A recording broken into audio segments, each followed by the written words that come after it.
जय हिंद दोस्तों।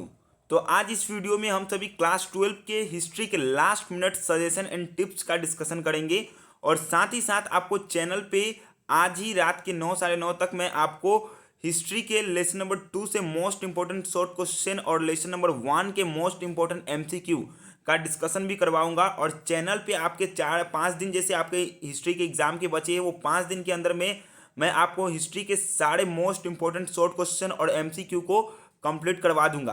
अभी इस वीडियो में हम सभी क्लास 12 के हिस्ट्री के आपके मोस्ट इंपॉर्टेंट हिस्ट्री के सजेशन का डिस्कशन करेंगे। तो चलिए डायरेक्ट वीडियो की शुरुआत करते हैं और वीडियो को एकदम ध्यानपूर्वक सुनिएगा।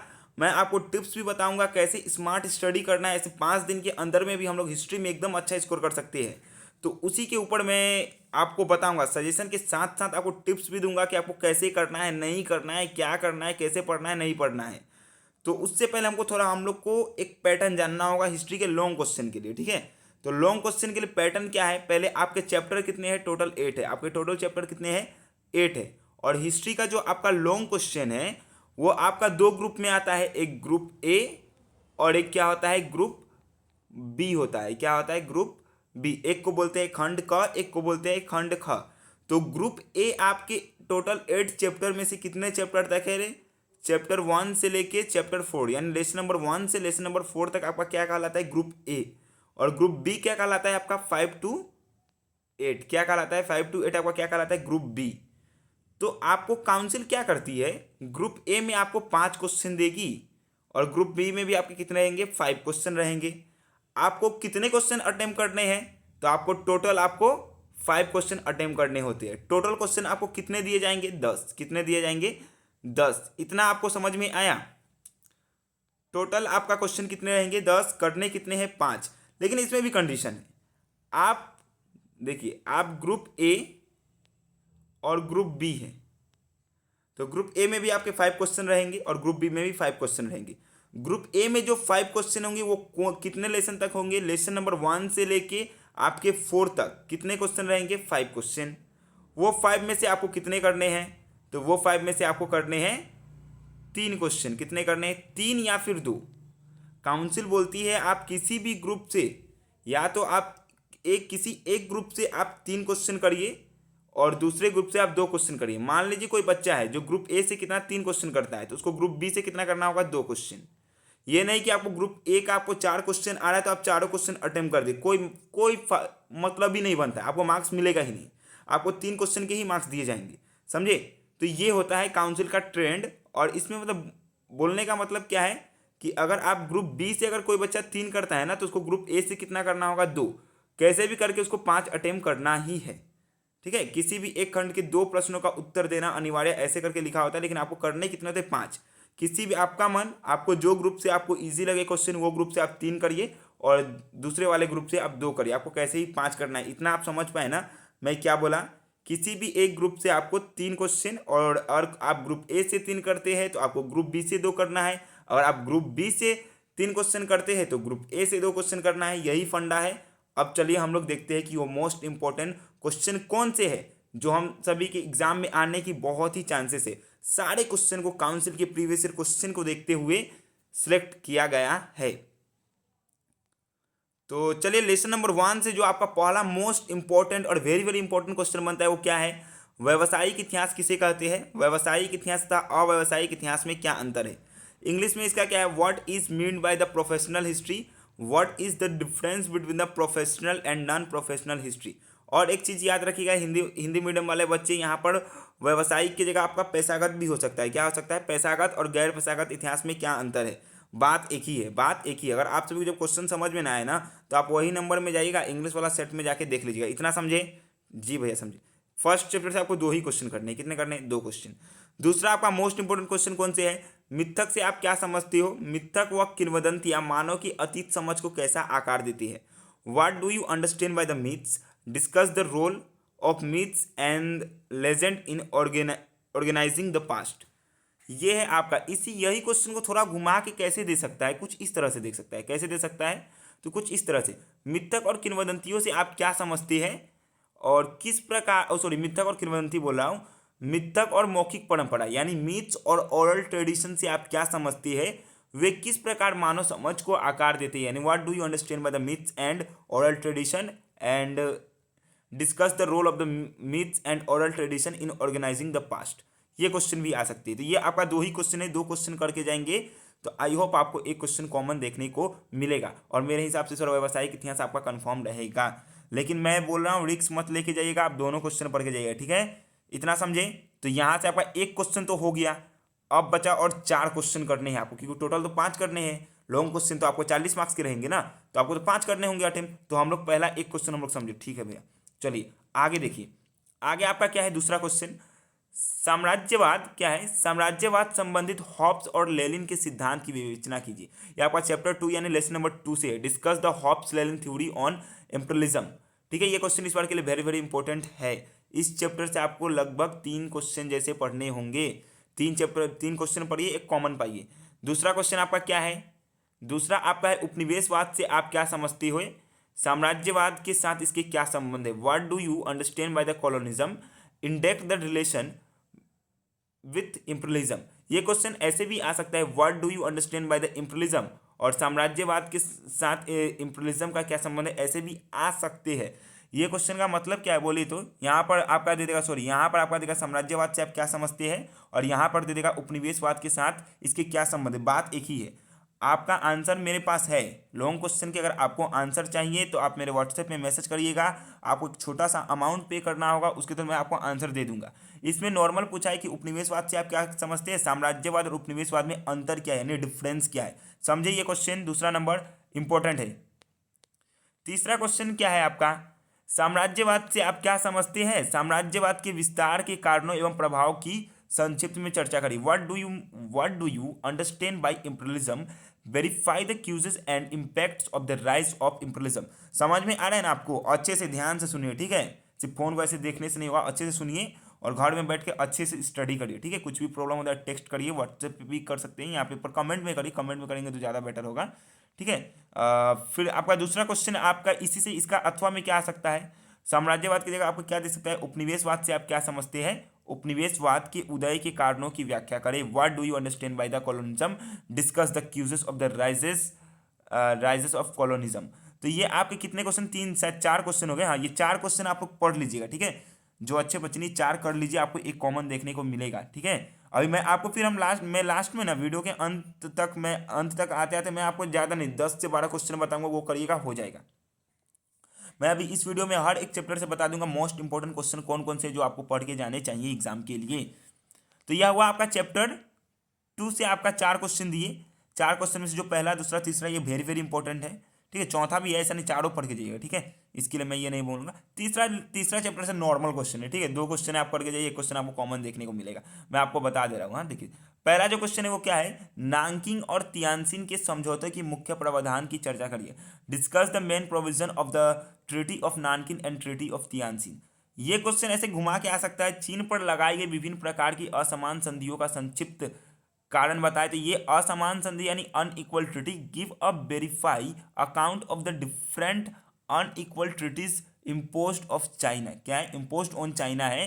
तो इसके ऊपर ना लगभग 8 से 9 होते हैं। सब कोई विदेशी कंपनी आता है, चीन को पूरा धोता है यानी पूरा मारता है, और मारने का देखो मजबूरी में वो करवा देता है। क्या करवा देता है बोले तो संधि मतलब एग्रीमेंट करवाता है। क्या करवाता है, एग्रीमेंट, और एग्रीमेंट में अपना अपना फायदा लेता है। जैसे नानकिंग की संधि होती है, तियानसिन की संधि, बोक की संधि, वांगे की संधि, वाहपाओ की संधि, ठीक है, एगुन की संधि, पेकिंग की संधि, बक्सर प्रोटोकॉल, सिमोनेस्की की संधि।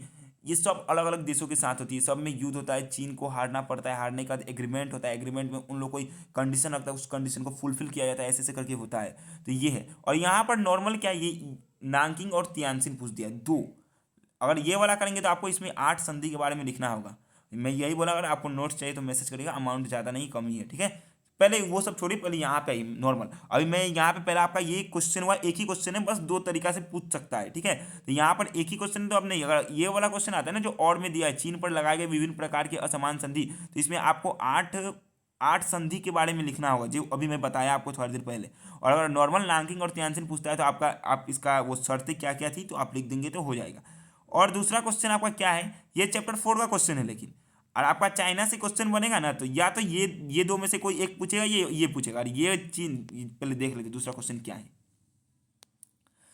चीन के 4 मई आंदोलन से आप क्या समझते हैं? इस आंदोलन के स्वरूप और महत्व का संक्षेप में वर्णन कीजिए।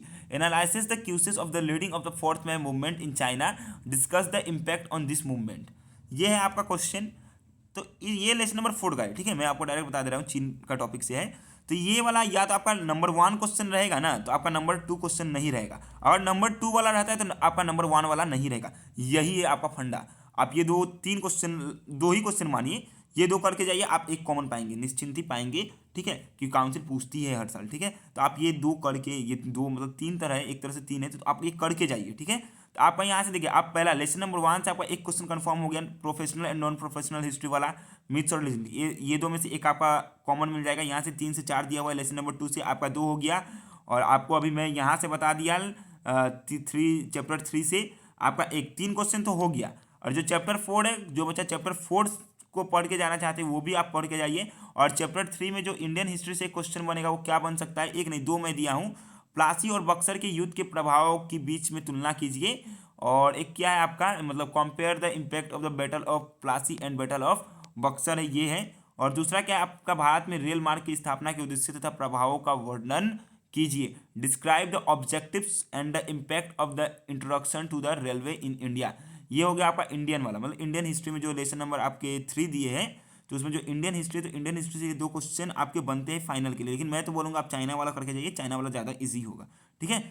तो ये आप ये 2 करके जाएगा। आपका ग्रुप ए से आपको मैं 3 क्वेश्चन बता दिया, ठीक है, 6-7 क्वेश्चन बताए, वो 6-7 क्वेश्चन करके जाएगा, आपको 3 कॉमन देखने को मिलेगा, ठीक है। इसी को बोलते हैं स्मार्ट स्टडी। कम पढ़ेंगे लेकिन अच्छा करेंगे। चैप्टर 8 है तो क्या 8 चैप्टर से तो आपके लॉन्ग क्वेश्चन दे रहे हैं काउंसिल, लेकिन हमें 8 नहीं करना है। हमें 8 लॉन्ग क्वेश्चन, मतलब 8 चैप्टर से हमें लॉन्ग क्वेश्चन नहीं पढ़ना है। हम कोई भी 5 चैप्टर से पढ़ेंगे, रिस्क लेके जाएंगे। जब हम पढ़ाई से इश्क किए हैं ना, तो हमें रिस्क भी लेना है, समझे। तो चलिए नेक्स्ट देखते हैं आपका लेसन नंबर 4 से भी देख लेते हैं। जो लेसन नंबर 4 को टारगेट करके चल रहे हो, वो लेसन नंबर 4 से कौन से क्वेश्चन पढ़ेंगे। और याद रखिएगा, चीन में 4 मई आंदोलन आपका लेसन नंबर 4 से है। तो चीन में 4 मई पूछता है तो असमान संधि नहीं पूछेगी, यानी अनइक्वल ट्रीटी, यानी तियानजिन और नानकिंग वाला ये सब नहीं पूछेगी, वो पूछेगी, तो ये नहीं पूछेगी, ठीक है। चैप्टर नंबर 4 से जो आपका पहला इंपॉर्टेंट क्वेश्चन बनता है वो क्या है? राजा राम मोहन राय के बारे में। समाज सुधार के रूप में राजा राम मोहन रॉय के देनों का मूल्यांकन करें। Evaluate the contribution of the Raja Ram Mohan Roy as social reforms. हो सकता है यहाँ पे स्वामी विवेकानंद भी पूछ दे, या फिर यंग बंगाल भी पूछ सकते हैं, लेकिन चांसेस है राजा राम मोहन राय का। और इससे और एक क्वेश्चन है, वो क्या बने आपके, बंगाल में नव जागरण की प्रकृति की विवेचना कीजिए, इसकी सीमाएं क्या थी। Discuss the nature of the Bengal renaissance and what were its limitation. ये बने आपके ग्रुप ए की। समझे, ग्रुप ए से आपको क्या क्या पढ़ना है? प्रोफेशनल हिस्ट्री, नॉन प्रोफेशनल, व्यावसायिक, अव्यवसायिक, मिथक और किंवदंती, यानी मिथ्स और लेजेंड, 2 क्वेश्चन हुए। लेसन नंबर 2 से आपके क्या है? हॉब्स लेनिन है, उपनिवेशवाद, साम्राज्यवाद के उत्पत्ति के कारण है, और ये दोनों में रिलेशन क्या है, ये 3 से 4 क्वेश्चन हुए। तो यहाँ से आपका 2 कॉमन हुआ, और एक आप चीन पर लगाइए, विभिन्न प्रकार की असमान संधि पढ़ेंगे, नानकिंग, तियानजिन और 4 मई, आपको 3 क्वेश्चन हो गया कॉमन। अब ग्रुप बी से आपको कितने पढ़ने? 2 क्वेश्चन। अब कितने पढ़ने? कि 3 क्वेश्चन तो आप कर लिए ना, 3 क्वेश्चन तो आपका हो गया, 3 क्वेश्चन आपका हो गया। अब बचे कितना? 2, क्योंकि हम लोग को तो 5 ही अटेम्प्ट करना है ना। कितना अटेम्प्ट करना है? 5 अटेम्प्ट करना है। तो ये 5 में से अब देखिए ग्रुप बी से आपका कौन सा आएगा। हाँ, ग्रुप बी से जो चैप्टर 5 है, चैप्टर 5 से जो मैं इंपॉर्टेंट दिया हूँ, इसमें क्या देखो, 1919 के मॉन्टेग्यू चेम्सफोर्ड सुधार अधिनियम की आलोचनात्मक विश्लेषण कीजिए। क्रिटिसाइकल द एनालिसिस द मैंने मॉन्टेग्यू चेम्सफोर्ड रिफॉर्म्स। देखिए क्या है, मॉन्टेग्यू चेम्सफोर्ड रिफॉर्म्स ऑफ 1919, यानी 1919 के मॉन्टेग्यू चेम्सफोर्ड सुधार अधिनियम की आलोचनात्मक विश्लेषण कीजिए।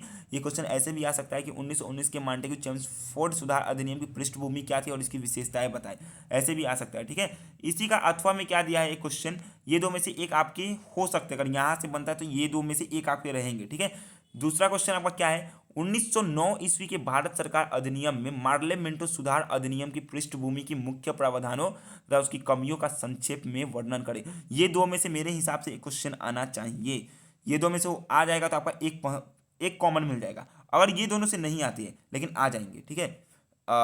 तो आपका एक और बनता है जो क्या है, बंगाल से है, यानी बंगाल में 1943 में अकाल के क्या कारण थे, इस संदर्भ में अंग्रेजी सरकार की भूमिकाओं का वर्णन करें। What were the reasons behind the famine of 1943 in Bengal? What was the role of the British government in this regard? ये है आपका क्वेश्चन इसके अथवा में आपका एक लखनऊ समझौता हो सकता है। तो ये आपका 4 क्वेश्चन हुए, और कोई बच्चा इस चैप्टर को करके जाना तो 4 करिए, और कोई रिक्स लेके जाना तो केवल 2 वाला करिए, मतलब लेसन नंबर 5 से ये 2 करके जाइए। 1919 और 1909 एक कॉमन देखने को मिलेगा, और साथ ही साथ ये दोनों भी देख लीजिएगा, ईजी है। जैसे ये बंगाल में अकाल है ना, ये उतना नहीं, नॉर्मल स्टोरी के जैसे आप पढ़ेंगे तो हो जाएगा, ठीक है। और अगर आंसर चाहिए तो आप व्हाट्सएप पे मैसेज करिए, छोटा सा अमाउंट पे करना होगा।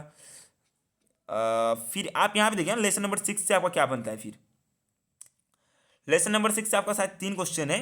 तो ये 3 में से क्या है, भारतीय स्वतंत्रता संग्राम में सुभाष चंद्र बोस के देन का मूल्यांकन करें, यानी assess the contribution made by the Subhash Chandra Bose in the Indian freedom struggle. Netaji Subhash Chandra Bose बताइए, तो नेताजी सुभाष चंद्र बोस को नेताजी का उपाधि कौन दिया था? अगर आपको आंसर पता होगा तो कमेंट में बताइएगा, ठीक है। चलिए, और इस चैप्टर से आपका दूसरा मोस्ट इंपोर्टेंट क्वेश्चन क्या बनता है, भारत छोड़ो आंदोलन के महत्व और असफलताओं का संक्षेप में वर्णन कीजिए। Discuss in the verify the responsible condition और causes importance and unsuccessful of quit India movement. और इसका एक और क्वेश्चन आ सकता है कि भारत छोड़ो आंदोलन में महिलाओं की भागीदारी की वर्णन कीजिए, ऐसे करके भी आपका आ सकता है। और तीसरा क्वेश्चन आपका क्या है, जलियांवाले बाग हत्याकांड की पृष्ठभूमि क्या थी और इसका महत्व क्या है। What was the background of the Jallianwala Bagh massacre है, क्या पता नहीं, देखिए हाँ, हत्याकांड मतलब what was the its significance, यानी जलियांवाले बाग हत्याकांड की पृष्ठभूमि क्या थी और इसके महत्व क्या थी। और इसी का अगर ये क्वेश्चन नहीं आएगा ना, और ये वाला अगर नहीं आता तब आपका इसका अथवा में ये वाला रहेगा, जो क्या है 1947 से है। 1947 ईस्वी की मॉन्टेग्यू योजना से आप क्या समझते हैं, इस योजना की प्रमुख शर्तों का उल्लेख कीजिए। तो आप कोई भी 5 चैप्टर करिएगा, ठीक है। जैसे चैप्टर नंबर 7 से आपका 3 क्वेश्चन करेंगे तो आपको एक क्वेश्चन कॉमन मिल जाएगा। मैं बोलूँगा चैप्टर 5 कर लीजिए और 7 कर लीजिए, या फिर 9 कर लीजिएगा, बस सॉरी 8 कर लीजिएगा, 9 बोल रहा हूँ। देखिए क्या है, गुट निरपेक्ष आंदोलन का वर्णन करें। इवलेट द नॉन अलाइजमेंट मूवमेंट, यानी नॉन अलाइजमेंट मूवमेंट के ऊपर क्या करना है, आपको एक टिप्पणी टाइप का लिखना है, ठीक है। और इससे आपका जो दूसरा मोस्ट इंपोर्टेंट क्वेश्चन बनता है वो क्या है आपका, ट्रूमैन सिद्धांत और मार्शल योजना का संक्षिप्त में चर्चा करिए। Discuss the Truman doctrine and the Marshall plan. और तीसरा क्या है आपका, स्वेज संकट के कारण तथा परिणामों की चर्चा करिए। Discuss the causes and the result of the Suez crisis. Chapter number 8 जो आपका आखिरी और अंतिम है, इससे आपके 3 क्वेश्चन मैं दिया हूँ। कितना क्वेश्चन दिया हूँ, 3। तो अगर आप मानिए, अगर आप चैप्टर नंबर 8 से तीनों क्वेश्चन कर लेते हैं, आपको एक कॉमन देखने को मिलेगा। ग्रुप ए से तो आप 3 कर लिए, यहाँ से एक आपका 4 हो जाएगा, और कोई एक चैप्टर से आप पढ़ के जाएंगे तो हो जाएगा आपका 8 बोलो 5 हो जाएगा। तो ऐसे आपको करके पढ़ना है, ठीक है। जो अच्छे बच्चे वो सभी पढ़िए। अनौपनिवेशीकरण से आप क्या समझते हैं, और इसके अच्छे बच्चे बोलने का मतलब जो पढ़ने में ठीक टॉपर टाइप का, ठीक है, जो एकदम जी जान से मेहनत करते हैं। जो कमजोर टाइप के, मतलब जो एकदम मजा से चिल होकर पढ़ते हैं, वो 5 पढ़ के जाइए। रिक्स लेके जाइए, क्या लेके जाइए, रिक्स। मैं तो रिक्स लेके ही गया था अपना टाइम में भी, आप लोग भी अगर रिक्स लेना चाहते हैं तो ले सकते हैं, ठीक है। क्योंकि जो पढ़ाई से इश्क किए तो रिक्स भी लेना सीखिए। तो और नहीं, और टाइम है ना तो आप सभी पढ़ के जाइए, क्योंकि आपको यहाँ से एमसीक्यू और शॉर्ट क्वेश्चन भी तो कॉमन देखने को मिलेंगे ना, लॉन्ग क्वेश्चन से, इसलिए। खैर छोड़िए, अभी पहला क्वेश्चन देखिए क्या है आपका, अनौपनिवेशीकरण से आप क्या समझते हैं, इसके सामाजिक, राजनीतिक और आर्थिक महत्व की चर्चा कीजिए। What is the mean by the decolonisation, explain it's social, political and economical significance. और वीडियो अच्छा लग रहा हो ना, अगर वीडियो मजेदार लग रहा है लाइक कर दीजिएगा, और वीडियो ज़्यादा पसंद आए तो सब्सक्राइब भी कर लीजिएगा, और साथ ही साथ बेल आइकन ऐसे करके प्रेस कर लीजिएगा, क्योंकि जो भी वीडियो डालूँ सबसे पहले ये नोटिफिकेशन आपके पास पहुंचे, इसलिए, ठीक है। पसंद आए तो जरूर लाइक करिएगा और सब्सक्राइब करिएगा, कमेंट भी कीजिएगा। आपके लिए मेहनत कर रहा हूँ तो आपका कमेंट ही सब मुझे बहुत ही मोटिवेट करता है, तो वीडियो बनाने के बहुत ही मन करते हैं। भले ये वीडियो में थोड़ा लेट हो गया, मैं कुछ काम से बाहर गया था, यानी बाबा महाकाल के दर्शन के लिए गया हुआ था, तो दर्शन करके तो आया हूँ। अब गए थे तो आए, तो अब आपकी वीडियो अब आज से कंटिन्यू आपको अपलोड होते रहेंगे, ठीक है। तो देखिए दूसरा क्वेश्चन आपका जो इस चैप्टर से मतलब क्या है, क्या है आपका, देखिए प्रथम 3 पंचवर्षीय योजना के उद्देश्य तथा महत्व क्या क्या थे। What were the objectives and significance of the first 3-5 years plan, इतने समझे आप। और तीसरा जो आपका इंपॉर्टेंट क्वेश्चन बनता है इस बार के लिए, वो क्या है बोली तो, बांग्लादेश। क्या बनता है, बांग्लादेश। लेकिन मैं डायरेक्ट बोल रहा हूँ, कोई ये मत सोचना कि हम एक क्वेश्चन पढ़ के जाएंगे तो हो जाएगा, हो सकता है कहीं बांग्लादेश नहीं पूछे तो, अब क्योंकि काउंसिल को भी तो पता है कि सबको सब बच्चा बांग्लादेश बांग्लादेश बांग्लादेश करके पढ़ के जाएगा, हो सकता है नहीं भी पूछे, थोड़ा टफ क्वेश्चन बनाने के लिए चक्कर में पूछेगा, लेकिन पूछने के चांसेस बहुत ज़्यादा है, ठीक है। आप लोग ये तीनों क्वेश्चन करके जाइएगा। हाँ, उतना टफ नहीं है, पंचवर्षीय योजना है ना, 5 ईयर्स प्लान। उसका नॉर्मल आपको फीचर्स 3-3 करके 4-4 करके पढ़ लेना है, 3 का 12 हो जाएगा, और उसका एक इंट्रोडक्शन और एक कंक्लूजन लिख देना है। नॉर्मल तो हो जाएगा आपको 8 नहीं तो 7 7.5 तक तो देंगे ही। देखिए, बांग्लादेश की स्वतंत्रता संग्राम का संक्षिप्त विवरण दे। इस संग्राम में भारत की क्या भूमिका थी। अब यही क्वेश्चन थोड़ा घूम के ऐसे भी आ सकता है कि इस संग्राम में शेख मुजीबुर रहमान की क्या भूमिका थी। Give a brief account of the liberation war of Bangladesh. What was the role of India in this war. ये यहाँ पे ये भी हो सकता है, what was the role of Sheikh Mujibur Rahman. समझ में आया आपको। हाँ, अब देखिए यहाँ पे ना, ये वीडियो का अंत में आपको एक चीज़ लिखा हुआ है। क्या लिखा हुआ है? Thank you. और एक चीज़ बता दूँ, एक रजनीश मतलब मेरा दोस्त ही है, तो उसका दोस्त लोग भी वीडियो देख रहे हैं कि उसको बोलते रहता है कि नहीं भैया तुम्हारा दोस्त नहीं है बोल के। ठीक है, वो भी दोस्त है, आप लोग भी मेरे दोस्त ही हुए। ठीक है, आप लोग भी दोस्त है, मेरे भाई है, मेरे बहन है, आपके लिए मैं हूँ। और पता नहीं, हम सभी क्या है, एक ही है। ठीक है, हमारा एक फैमिली है जिसका नाम क्या है, आरसी एजुकेशन फैमिली। आप लोग मुझे अपना भाई भी बोल सकते हैं, कोई भैया भी बोले, कोई सर भी बोले, जिसे जो बोलना है बोले। ठीक है, सब मतलब यही 3-4 में से ही बोलिएगा। ठीक है, तो मिलते हैं नेक्स्ट वीडियो में। चैनल पर नए होंगे तो चैनल को सब्सक्राइब कर लीजिएगा, क्योंकि आपके लिए मैं हिस्ट्री का ज़बरदस्त कंटेंट ये सबको लेके आने वाला हूँ, और साथ ही मैं पॉलिटिकल साइंस का भी लेके आऊँगा। और एक बात बता दूँ, मैं ना Hindi, English, history, political science, economics, ये 5 सब्जेक्ट में पढ़ाता हूँ। और ज्योग्राफी भी कभी कभी, मतलब ज्योग्राफी उतना मेरा मेन सब्जेक्ट था, लेकिन मैं इकोनॉमिक्स पे ज़्यादा फोकस किया था। ठीक है, तो मैं ये 4-5 से 6 सब्जेक्ट पढ़ाता हूँ, तो इनका मैं सजेशन अच्छे से प्रोवाइड करवा दूंगा। एजुकेशन भी मैं नहीं पढ़ाता हूँ। इस बार बस बच्चे लोग एजुकेशन के बहुत आ गए थे, तो मुझे मजबूरी में एजुकेशन पढ़ाना पड़ा। और फिलोसफी भी मैं नहीं पढ़ाता, इसलिए मैं उसका सजेशन उतना नहीं प्रोवाइड करवा। जो सब्जेक्ट मैं पढ़ाता हूँ, मैं उसका ही सजेशन आपको एकदम श्योरली बता सकता हूँ। जैसा कि आपने इकोनॉमिक्स में देखे थे, इकोनॉमिक्स में आपको सब क्वेश्चन कॉमन देखने को मिले होंगे। तो चलिए ठीक है। हाँ, अब उतना वीडियो को भी आप लोग ऐसे बंद करिए और चुपचाप जाइए, अब बैठ के पढ़िए। मिलते हैं नेक्स्ट वीडियो में। Thank you. जय हिंद, जय भारत। Take care. एक अच्छा नागरिक बनिएगा, देश का नाम ऊंचा करिए, अपने फैमिली का नाम ऊंचा करिए। जय हिंद।